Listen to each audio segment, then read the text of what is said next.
नमस्कार दोस्तों, स्वागत है आप सबका एसके डिफेंस एकेडमी के अंदर। कैसे हो आप सब लोग? होपफुली आप लोग सब बहुत ही बढ़िया होंगे, अपने अपने घर पे पढ़ाई कर रहे होंगे अच्छे से। उम्मीद करता हूँ ऐसी, बाकी तो आप लोग जानो। तो जैसा कि आप सबको पता है कि हम मध्यकालीन भारत पढ़ रहे थे। मध्यकालीन भारत के अंदर हमने सल्तनत काल को पूरा कर लिया था। लास्ट हमने पढ़ा था लोधी डायनेस्टी। लोधी डायनेस्टी के अंदर हमने पढ़ा था इब्राहिम लोधी और वो सब। अब हम स्टार्ट करेंगे दक्षिण भारत के अंदर उस टाइम पे जो 4 वंश हुए थे मिडाइवल भारत के अंदर, उनके बारे में बात करेंगे, उनके बारे में पढ़ेंगे। तो सबसे पहले मैं आपको बता दूं, दक्षिण भारत का मतलब है जो नीचे का इलाका आता है, कर्नाटक, तमिलनाडु, बेलगांव, केरला, ऑल दैट, तो वो सब आता है दक्षिण भारत के अंदर। मतलब कृष्णा नदी का जो जैसे लाइन में बहती है एक सीधी लाइन में, तो जो कृष्णा नदी के नीचे का क्षेत्र है वो दक्षिण भारत, ऊपर का क्षेत्र है वो उत्तर भारत। तो बात करें मध्यकालीन भारत की, और उसमें भी बात करें अगर हम दक्षिण भारत की, तो दक्षिण भारत के अंदर पहला साम्राज्य जो उस टाइम पर बना था उनका, वो था संगम वंश। संगम वंश आया था जिसने वहां पर राज किया था। तो सबसे पहले तो हेडिंग डाल लेते हैं आज की, विजय नगर साम्राज्य। विजयनगर एम्पायर, ठीक है। और विजयनगर एम्पायर के अंदर पहला वंश कौन सा था जिसने शासन किया? वो था संगम। और विजयनगर एम्पायर का अगर किसी को संस्थापक माना जाता है तो वो कौन है? हरिहर व बुक्का। ये दोनों भाई थे, है ना। अभी तुम्हें ये स्टार्ट करने से पहले हरिहर व बुक्का के बारे में पढ़ाने से पहले तुम्हें बताता हूँ ये चीज क्या थी, क्या कैसे क्या थी क्या नहीं। ये अपना नीचे का भारत है ना। यहाँ से कृष्णा नदी का प्रवाहित क्षेत्र है, ये यहाँ से कृष्णा नदी आ रही है, ठीक है। और ये यहाँ से ऊपर से मध्य प्रदेश, एमपी इधर लग रही है। ये जो यहाँ का जो क्षेत्र है ना दक्षिण भारत का, ये है विजयनगर, ठीक है। ये वाला इलाका है, ये टाइम में उस टाइम पे बहमनी साम्राज्य का, बहमन शाह जो उस टाइम पे राज करता था, ठीक है। और ये क्षेत्र है इसका कृष्णा नदी का। कृष्णा नदी इस साइड में बहती है। तो ये बात चालू होती है अलाउद्दीन खिलजी के टाइम से। जब अलाउद्दीन खिलजी जाता है दक्षिण को, मलिक काफूर को भेजता है कि दक्षिण के अभियान पे जाओ और दक्षिण को जीतो वगैरह, तब की बात है। वो तो सक्सेसफुल नहीं हो पाता, पर जब बहमन शाह जाता है तो बहमन शाह नीचे की तरफ में जाता है और बाद में वहां से 2 है ना सेना नायकों को अपने यहाँ पे लेके आता है। बहमनी साम्राज्य था विजयनगर के समकालीन। अब बात करें ऊपर की, ये वाला क्षेत्र है इसकी, तो ये वाला क्षेत्र है ना, इस वाले क्षेत्र के लिए ज्यादातर एक तो लड़ाइयां होती थी, क्योंकि ये दोआब क्षेत्र था। दोआब क्षेत्र इन द सेंस, एक तो कृष्णा नदी इस साइड से आ रही है, एक तुंगभद्रा नदी यहाँ पे आती है, तुंगभद्रा, ठीक है। तुंगभद्रा नदी यहाँ पर आती है। तो ये वाला जो क्षेत्र है ना बीच का, ये दोआब क्षेत्र हो गया। और माना जाता है कि दोआब क्षेत्र बहुत ही ज्यादा उपजाऊ होता है। अब जमीन उपजाऊ होगी तो फसल ज्यादा होगी, फसल ज्यादा होगी तो पैसा ज्यादा आएगा, पैसा ज्यादा आएगा तो टैक्स ज्यादा मिलेगा सरकार को, ठीक है। ये हो गया अपना नीचे की तरफ में विजयनगर एम्पायर। अब विजयनगर एम्पायर बना गया, जैसे अलाउद्दीन खिलजी ने मलिक काफूर को भेजा था दक्षिण के अभियान पे, पर वो सफल नहीं हो पाया था। उसके बाद में जो राजा आया था तुगलक वंश का, जो मोहम्मद बिन तुगलक नाम था जिसका, जिसने भी दक्षिण अभियान चलाया था, जो उसका फेल हो गया था। जब उसने दक्षिण अभियान की तरफ में आया तो वो यहाँ से 2 सेना नायकों को पकड़ के ले जाता है। सेना नायकों का नाम होता है हरिहर और बुक्का, क्योंकि हरिहर और बुक्का इस साइड में कबीलों वगैरह में रहते थे, इनकी अलग अलग जनजातियां थी। उस टाइम पे कोई राजा नहीं था, इस टाइम कोई एम्पायर नहीं था, पर ये 2 सेना नायक थे जो लड़ते थे। और ना उस टाइम उनके सामने आए होंगे तो इन दोनों को पकड़ के वो कहाँ ले गया? दिल्ली ले गया। अब दिल्ली ले जाने के बाद में ना इन दोनों ने क्या कर लिया? इस्लाम कबूल कर लिया वहां पे बचने के लिए, क्योंकि अगर नहीं इस्लाम कबूल करता तो वो मार देते मोहम्मद बिन तुगलक वगैरह इनको। उसके बाद में क्या होता है कि हरिहर व बुक्का को मोहम्मद बिन तुगलक क्या करता है? वापस भेजता है, कहाँ? दक्षिण के अभियान पे, कि तुम जाओ और वहां पे दक्षिण पे राज करो, जीतो उसको। पर किसके अंडर में? दिल्ली के अंडर में। राजा कौन रहेगा एट द एंड? मोहम्मद बिन तुगलक रहेगा। पर इन लोगों ने ऐसे नहीं किया, ये नीचे आए, इन्होंने बढ़िया यहाँ पे राज बसाया, अपना विजयनगर नाम का राज्य बसाया और यहाँ पर अपना राज करना स्टार्ट कर दिया, है ना। ये विजयनगर एम्पायर चलता है, ऐसे देखा जाए तो 1336 से लेकर पूरा पूरा चलता है, ये 1650 तक चल जाता है। क्योंकि 1509 के अंदर राजा कृष्ण देव राय राजा बनते हैं। फिर उसके बाद में 1570 तक तो उनका बस चलता है, उसके बाद 1570 से लेके 1650 तक में चलता ही है। वैसे अगर हम देखें तो ये मिलता है हमें 1485 तक, ठीक है। हाँ, तो इस क्षेत्र के लिए लड़ाइयां होती थी उस टाइम पे। अब मोहम्मद बिन तुगलक था, वो तो मर गया, और उसके बाद में हरिहर मुक्काम यहाँ पे राज कर रहे हैं। और उसके बाद में आता है बहमनी साम्राज्य वगैरह, सैयद लोदी बहमनी, ये सब। तो उस टाइम पे वहां में इनकी आपस में डिस्प्यूट होते हैं। विजयनगर साम्राज्य के अंदर जो सबसे पहले संगम वंश आया था, उनमें जो सबसे पहला राजा था वो था हरिहर। इनका राज चलता है 1336 से लेकर 1356 तक। इस समय मतलब हरिहर के समय, इस समय बहमनी साम्राज्य का विजयनगर के साथ संघर्ष शुरू हो चुका था। मतलब इस समय तक क्या था कि बहमन शाह जो राजा था वो विजयनगर के ऊपर बार बार अटैक करने लगा था और इनका संघर्ष चालू हो गया था। अब बात करें कि संगम नायक सिटी के पहले राजा हरिहर की। हरिहर ने राज क्या किया, विजयनगर बसाया। विजयनगर कहां पर है फिलहाल टाइम पे? हम्पी, ठीक है। और इसकी कैपिटल क्या बनाई? कैपिटल बनाई अल्लेगोड़ी।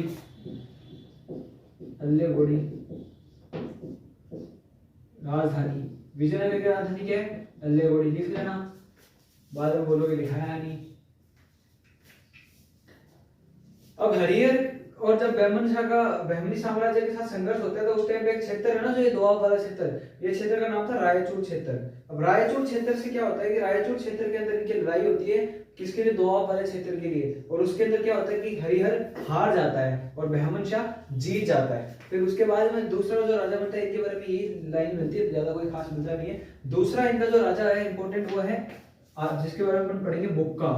बुक्का कौन था? हरिहर का भाई था। जो हरिहर बड़ा भाई था, उसकी मृत्यु के बाद जो राजा बना वो कौन बना? बुक्का बना। बुक्का की बात करें, बुक्का का राज चलता है 1356 से लेकर 1377 तक, ठीक है। इसको एक उपाधि थी। उपाधि किसकी थी? देवमार्ग प्रियदर्शी। देवमार्ग प्रियदर्शी की इसको उपाधि थी। उसके बाद में इसका एक पुत्र था, पुत्र का नाम था कंपन। तो कंपन को क्या करता है कि ये ना एक जगह पड़ती है यहाँ पे मदुरई पे भेजता है कि जाओ और बेटा मदुरई में जाके, मदुरई मिशन में दक्षिण मिशन पे भेजते थे, दक्षिण मिशन पे, वैसे उसने मदुरई मिशन पे भेजा। कंपन ने मदुरई जीता। कंपन ने मदुरई, एक मिनट मैं ना एक फिलअप कर लेता हूँ यार, दिखाई नहीं दे रहा मुझे तो तुम्हें, सॉरी। हाँ, तब तक मैं इसकी दूसरी बातें बता देता हूँ। अपने बारे में कुछ बता दो तब तक कमेंट में, तब तक मैं ये बोल रहा हूँ यार, मार्कर भी नहीं लगते बल्कि पहले ये लोग।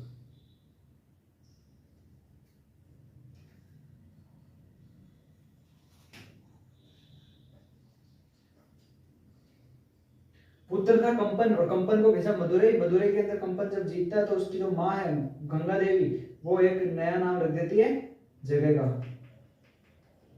तो कंपन को मदुरई भेजा।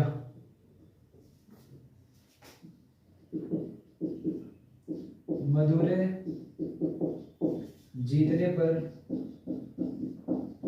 उसकी पत्नी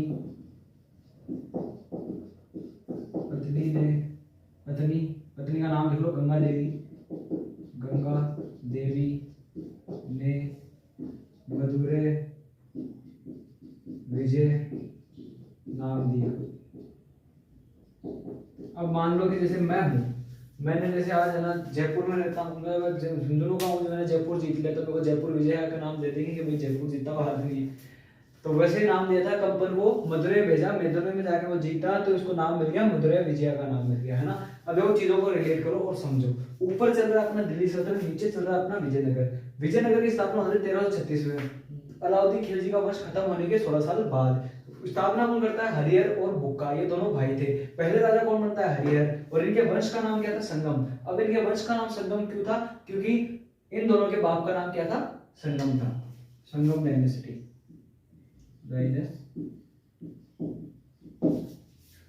नोट लगा के लिख लो। संगम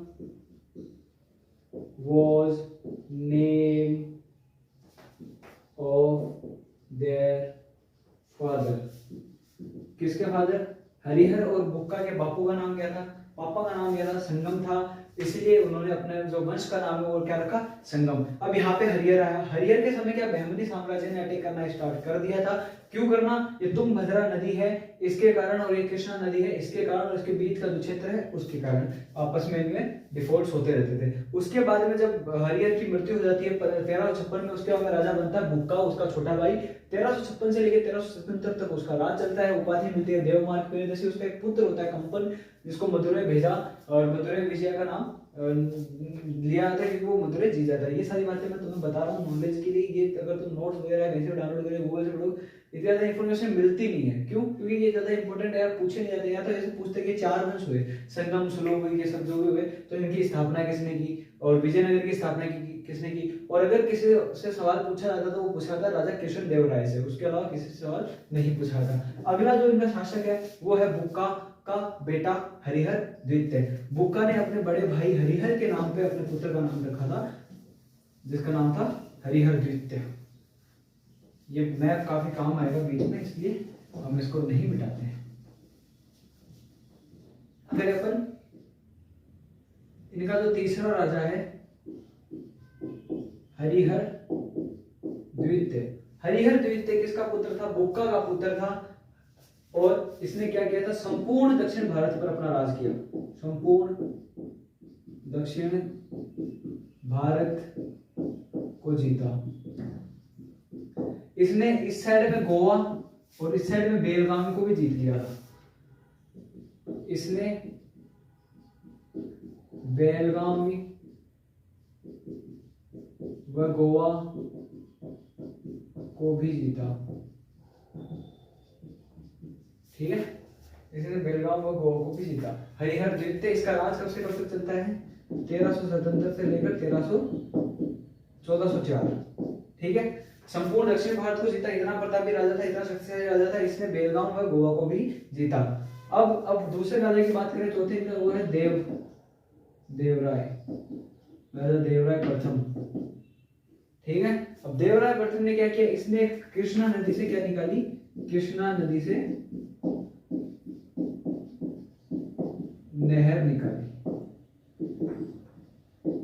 बांध भी बनाया था। कृष्णा नदी से नहर निकाली, वह उस पर बांध बनाया। हालांकि बांध बनाया था। हाँ, आना ऐसे सीधा कि कृष्णा नदी पर बांध बनाकर उससे नहर निकाली, पर कोई नहीं आगे दिया। देवराय प्रथम, इसका कब से कब तक चलता है? 1404 से लेकर 1422। 1404 से लेकर 1422 तक इसका राज चलता है। 1377 से लेकर 1404 तक इसका हरिहर का चलता है। अब उसके बाद में बात करें तो इनका क्या कहता है? एक इटली का यात्री था। इटली यात्री, इनके टाइम पे यात्री आते रहते थे। इटली यात्री जिसका नाम था निकोलस, सुना होगा, निकोलस कॉन्टी। निकोलस कॉन्टी यार नाम थोड़ा तो इसलिए इम्पोर्टेंट है। ये सवाल काफी बार किताबों में पूछा जाता है, एग्जामों में पूछा जाता है, किताबों में क्या पूछा जाता है? निकोलस कॉन्टी यात्री आते थे। ठीक है, अब देखो दूसरे मैंने तुम्हें क्या था? बुक्का का पुत्र हरिहर द्वितीय। हरिहर द्वितीय ने क्या किया? संपूर्ण दक्षिण भारत जीत लिया था, और संपूर्ण दक्षिण भारत में इसने बेलगाम व गोवा भी जीता था। और उसके बाद में बात करें राजा कृष्ण देव राय की, तो कृष्ण देव राय नहीं, सिर्फ देवराय प्रथम है जो 1404 से लेकर 1422 तक राज करता है। कृष्णा नदी से नहर निकाली गई और उस पर एक बांध भी बनाया गया कृष्णा नदी पे। इटली यात्री जिसका नाम था, एक कंफ्यूजन था, सॉरी, ये तो कृष्णा नदी है इसकी जगह तो मैं सॉरी करती हुई तुंगभद्रा का बना, तुंगभद्रा याद आ गया मेरा, है ना। कृष्णा नदी में कुछ अटपटा लगा है, बांध वाला बात मैंने तुम्हें बताई थी, फिर अटपटा क्या लगा, फिर क्या लगा तुंगभद्रा। तुंगभद्रा नदी से नहर निकाली, सॉरी, और उस पर बांध बनाया। और इसके टाइम पे इटली का यात्री आता है, इटली के यात्री का नाम होता है निकोलस कॉन्टी। और निकोलस कॉन्टी ने क्या किया था कि यहाँ पर आकर भ्रमण किया था, काफी साल इनके कोर्ट के अंदर भी रहा था। अब नेक्स्ट राजा की बात करें तो वह है देवराय द्वितीय। ठीक है, अब पढ़ते हैं अपन राजा देवराय द्वितीय।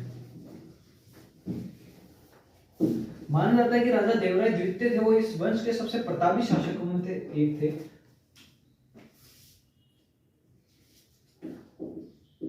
राजा देवराय द्वितीय 1422 से लेकर 1446 तक। ठीक है, अब राजा देवराय द्वितीय, राजा देवराय की द्वितीय के बारे में माना जाता है कि यह सबसे प्रतापी व शक्तिशाली शासक थे, क्योंकि ये भिड़ने से पहले किसी से सोचता नहीं था, भिड़ लेते थे, है ना। उसके बाद में इनके बारे में दूसरी लाइन के बारे में क्या मिलती है कि इनको उपाधि मिली थी और इनको उपनाम मिले थे। उपाधि किसकी मिली थी? गज वेट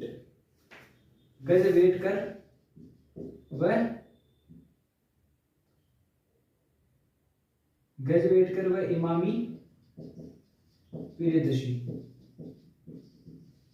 गजवेटकर व इमामी प्रियदर्शी। गजवेटकर का मतलब आपको बताऊं तो मतलब जो हाथी को मार दे अकेला आदमी। अब कोई आदमी हाथी को मार सकता है तो कुछ भी कर सकता है, कितना शक्तिशाली होगा वो जो हाथी को मार दे आदमी। तो इसलिए इसको उपाधि मिली थी गजवेटकर व इमामी प्रियदर्शी। और इनके काल में क्या होता है और भी बात हुई थी। और इनके काल में एक यात्री आया था, फारसी यात्री अब्दुल रजाक। फारसी यात्री जिसका नाम था अब्दुल रज्जाक, वो आया था और उसने क्या किया था, यहाँ पर भ्रमण वगैरह की थी। और ये काफी बार पूछ रहे थे कि कौन सा विजयनगर एम्पायर के अंदर या फिर दक्षिण भारत के अंदर किस राजा के शासन काल में फारसी यात्री अब्दुल रज्जाक आया, या फिर कौन सा फारसी यात्री आया। फारसी यात्री का नाम पूछ लेता है। अब उसके बाद में बात करें, उसके बाद में नाम और क्या बात है। हाँ, इनके एक तेलुगु के कवि थे, तेलुगु के कवि श्रीनाथ।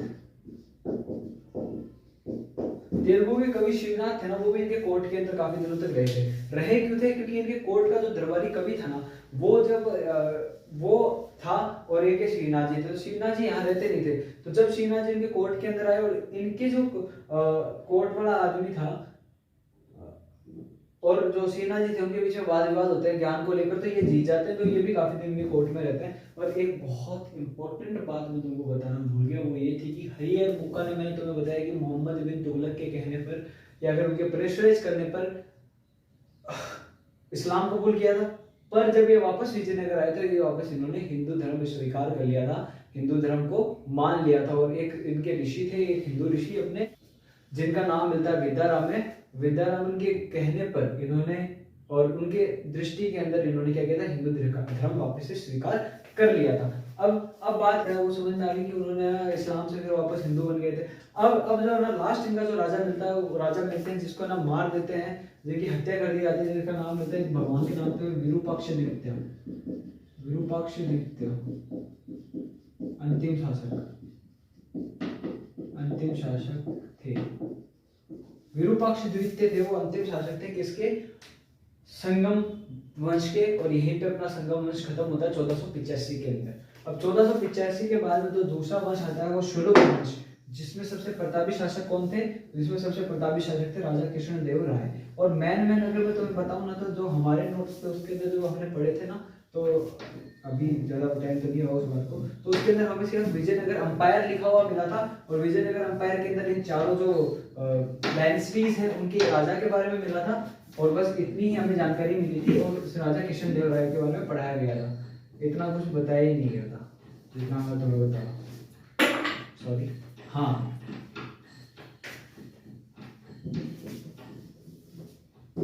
अब बात करें, किसी के घर में शायद टूट रही है, कोई फ्लैट सिस्टम है ना, फ्लैट के ऊपर वाला फ्लैट किसी और का, नीचे वाला फ्लैट किसी और का। हाँ, अब बात करें अपन सुलुग वंश। उससे पहले काम करो, मैं तुम्हें एक चार्ट बना देता हूँ, चारों वंश यहाँ पे लिखा देता हूँ। सबसे पहला संगम,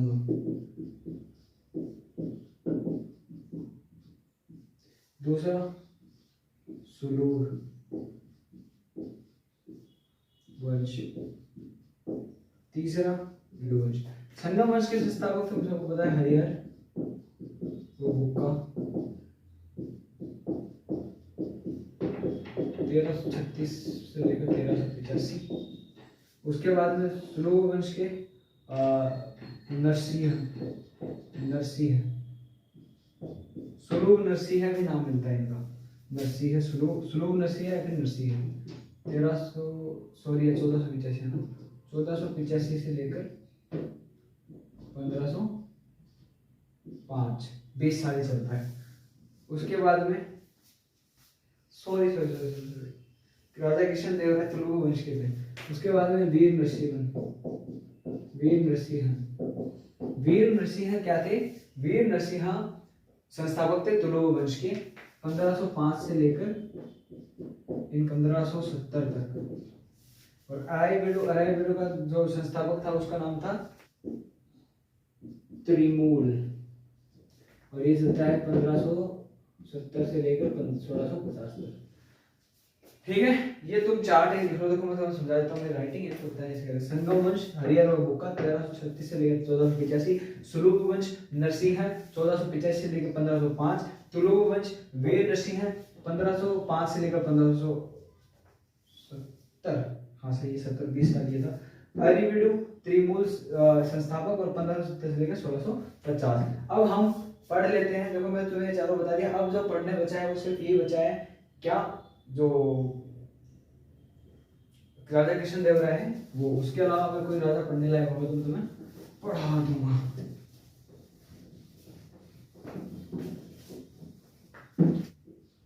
अब और पढ़ने वाले थे सुलभ वंश। सुलभ वंश के अंदर यही है, देखो 1485 से लेकर 1505 तक उनका राज चलता है। ये संस्थापक थे, संस्थापक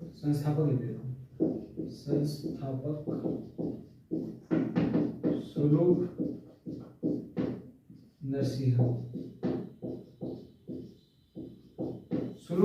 उसके संस्थापक का नाम था। इतनी सी बात है जो सुलभ वंश के बारे में हमें मिलती है कि 20 साल चला था, ज्यादा बड़ा वंश था ही नहीं। उसके बाद में बात करें तुलु वंश, तो तुलु वंश का संस्थापक मुंह से बोल के बता देते। तुलु वंश के संस्थापक थे जिनका नाम था वीर नरसिंह। तो उनकी तो मृत्यु हो जाती है, और उनकी मृत्यु के बाद में जो उनका छोटा भाई है वो उसके बाद में राज चलाता है। अब बात करें हम विजयनगर इतिहास के, या फिर विजयनगर या फिर दक्षिण भारत के इतिहास के सबसे प्रतापी, सबसे समझदार, सबसे बुद्धिमान या फिर सबसे प्रतापशाली, शक्तिशाली जो भी कह लो उस राजा की, तो उनका नाम था राजा कृष्णदेव राय। राजा कृष्णदेव राय 1509 से लेकर 1529। अब सबसे पहले एक बात बताओ, बाबर आया था 1526 के अंदर, पानीपत का युद्ध जीता था। तो एक बाबर था ना जो कि उत्तर भारत के अंदर राज कर रहा था, उसने एक अपनी किताब लिखी थी तुजुक ए बाबरी, जिसके अंदर उसने आत्म कथा अपनी लिखी थी। तुजुक ए बाबरी के अंदर बाबर ने एक लाइन लिखी है जिसके अंदर उसने साफ साफ बोला है कि उस समय भारत के अंदर सबसे शक्तिशाली अगर कोई राजा था या फिर सबसे शक्तिशाली साम्राज्य कोई था तो वो था राजा कृष्णदेव राय का विजयनगर साम्राज्य। उस टाइम के जो सबसे शक्तिशाली राजा थे वो थे राजा कृष्णदेव राय। ऐसा बाबर की किताब के अंदर हमें मिलता है। बाबर की कौन सी किताब? तुजुक ए बाबरी। सवाल पूछा जाता है कि कौन सी किताब के अंदर या फिर कहाँ पे ये लिखा मिलता है, या फिर कौन से मुगल बादशाह ने राजा कृष्णदेव राय की तारीफ की है। ऐसे ऐसे सवाल बन जाते हैं ऑब्जेक्टिव से लिखना स्टार्ट करो। विजयनगर साम्राज्य के सबसे शक्तिशाली व प्रतापी राजा, एक राजा पढ़ाया था राजा देवराय द्वितीय, जो को जिनके बारे में लिखा था सबसे शक्तिशाली व प्रतापी, पर वो अपने वंश के थे सबसे शक्तिशाली व प्रतापी। ये पूरे विजयनगर के सबसे शक्तिशाली व प्रतापी थे। ठीक है, दूसरी बात, इनके बारे में बाबर की आत्मकथा तुजुक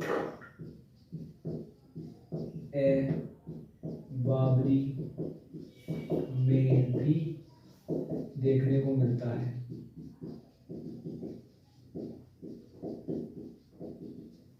देखने को मिलता है। दूसरी तीसरी लाइन, इनके टाइम पे ये माना जाता है कि जो लैंग्वेज से रिलेटेड जो साहित्य का काल था ना वो बड़ा शानदार था। इनके कोर्ट के अंदर 8 कवि रहते थे जिसको 8 अष्टदिग्गज के नाम से जाना जाता था। इनका काल तमिल साहित्य के लिए स्वर्णमय था। ठीक है, और उसके बाद में बात करता हूँ, यहाँ पे लिख देता हूँ, इनके दरबार में 8 कवि थे जिन्हें अष्ट दिग्गज के नाम से जाना जाता था। ठीक है, और लाइन लिख लो, कब तेलानी रामा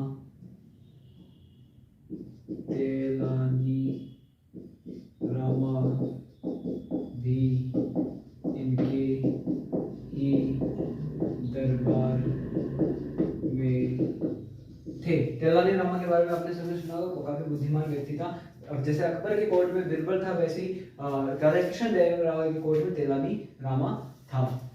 और इनके बारे में बताऊं तो बाबर वाली बात मैंने बताई थी, और विजयनगर साम्राज्य के सबसे शक्तिशाली राजा थे। और एक युद्ध है तिलकोटा का युद्ध, वो हम बाद में पढ़ेंगे, इसकी जस्ट बाद में। इनके बारे में बाबर क्या था, कथा तुझे बाबर, इनके काल में तमिल साहित्य के लिए स्वर्णमय काल था। ठीक है, इनको उपाधियां मिली थी, इनकी उपाधियां काफी इंपॉर्टेंट है, पूछती आती है बहुत बार। उपाधि लिख लो, आंध्र भोज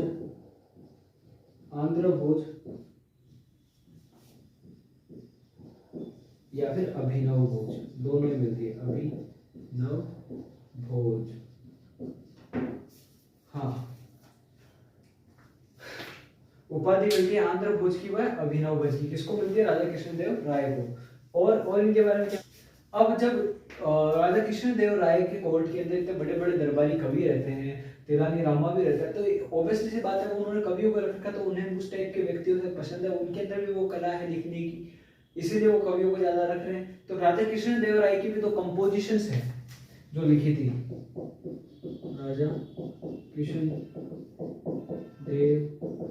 राय की कंपोजिशंस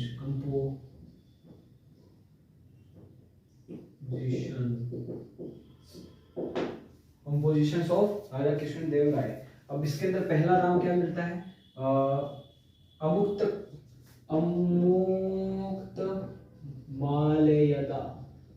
माल्यदा, और दूसरा जमवंती कल्याणम, जमवावती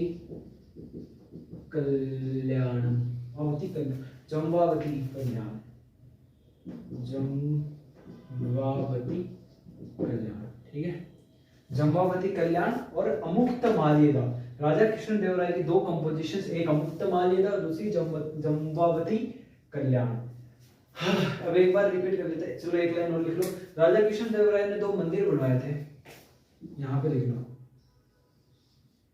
राजा कृष्ण देव राय द्वारा निर्मित मंदिर।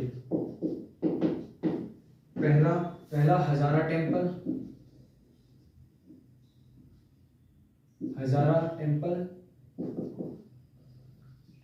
और दूसरा, पहला हजारा टेम्पल, दूसरा विठल स्वामी टेम्पल, विठल स्वामी मंदिर।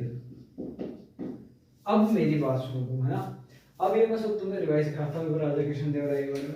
राजा कृष्णदेव राय 1509 से लेकर 1529 तक राज करते हैं। विजयनगर साम्राज्य के सबसे शक्तिशाली व प्रतापी राजा।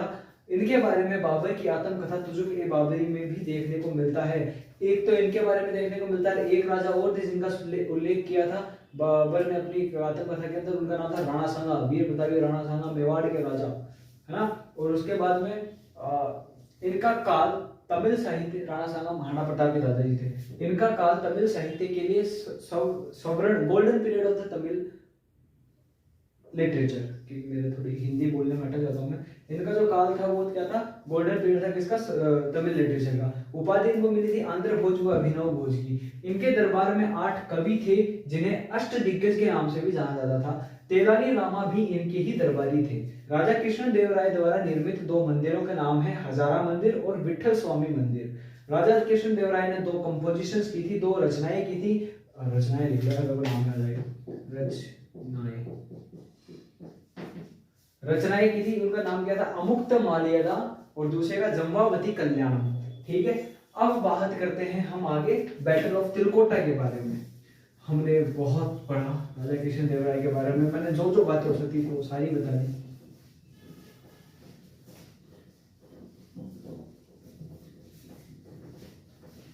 होता है बैटल ऑफ तिलकोटा। तिलकोटा जगह का नाम है 1565 एडी के अंदर। तो वो होता है किसके बीच में, बहमनी और विजयनगर के बीच में, जिसमें क्या होता है विजयनगर हार जाता है और बहमनी जीत जाता है। यही था बैटल ऑफ तिलकोटा जो बताया था। इसके अंदर हार भी जाता है क्योंकि इसके अंदर पहली बात तो होता है इसके कारण है रामायारिया, और जो रामायारिया था उसका नाम था एक राजा का विजयनगर का, उसी के कारण ये युद्ध होता है और इसके अंदर विजयनगर हार जाता है और बहमनी साम्राज्य जीत जाता है। तो आज मैंने तुम्हें क्या क्या पढ़ाया, देखो जो मैंने तुम्हें 2 वंश ऊपर वाले पढ़ाए, सुलभ वंश पढ़ाया, उसके अंदर एक राजा था 20 साल के लिए आया जो उनका संस्थापक था, उसके बारे में बताया गया। उसके अलावा कोई बात नहीं है। दूसरा फिर उसके बाद में तुलु वंश पढ़ाया जो अभी अभी राजा कृष्ण देव राय वाला। उसके बाद में जो लास्ट का वंश है अरायविडु इसलिए नहीं पढ़ाया क्योंकि उसके बारे में सिर्फ उसके संस्थापक का नाम पूछा जाता है, कब से कब तक था ये पूछा जाता है, ज्यादा कोई बातें पूछी ही नहीं जाती। उससे पहले जो पहला वंश पढ़ाया मैंने तुम्हें संगम वंश, उसके बारे में जो जो मिलता है मैंने उसके सारे राजा मैंने तुम्हें लगभग पढ़ाई दिए थे। और कोई भी डाउट हो किसी भी प्रकार का तो कमेंट में जरूर लिखें, और तब तक के लिए जय हिंद जय भारत।